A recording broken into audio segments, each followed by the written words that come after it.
ముచ్చుమర్రి ఇన్సిడెంట్‌లో చూసాం. ముచ్చుమర్రిలో గూడా ఒక చిన్న మైనర్ అమ్మాయిని ముగ్గురు మైనర్ పిల్లలు తీసుకెళ్ళి ఏదో అత్యాచారం చేసేసి చెరువులో పడేశారని చెప్పి ఒక న్యూస్ చాలా వైరల్ అవ్వడం జరిగింది. ఇప్పటికీ ఆ కేసు అలాగే ఉంది. ఆ అమ్మాయి శవం లభించలేదు.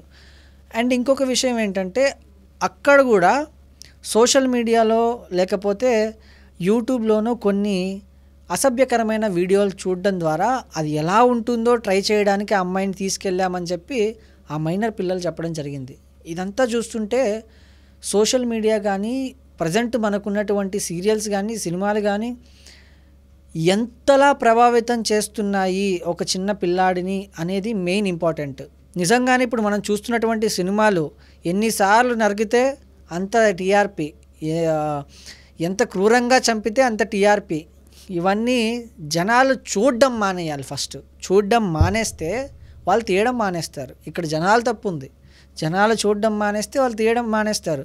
మీరు అబ్బా వాడు ఎలా నరికాడు, అలా చంపాడు, సినిమా తోపు కేక అంటే ఇంతకంటే క్రూరమైన సినిమా ఇంకొకటి తీస్తారు. సో జనాలు మారాలి, జనాల మైండ్ సెట్ మారాలి, ప్రశ్నించే తత్వం రావాలి, చట్టం తెలుసుకోవాలి, న్యాయం తెలుసుకోవాలి, బాధ్యతలు ఏంటో తెలుసుకోవాలి. ఇవన్నీ తెలుసుకుంటే ఫ్యూచర్లో ఇలాంటివి జరగవు. జరగకుండా కూడా జాగ్రత్త పడాల్సిన అవసరం మనందరికీ ఉంది.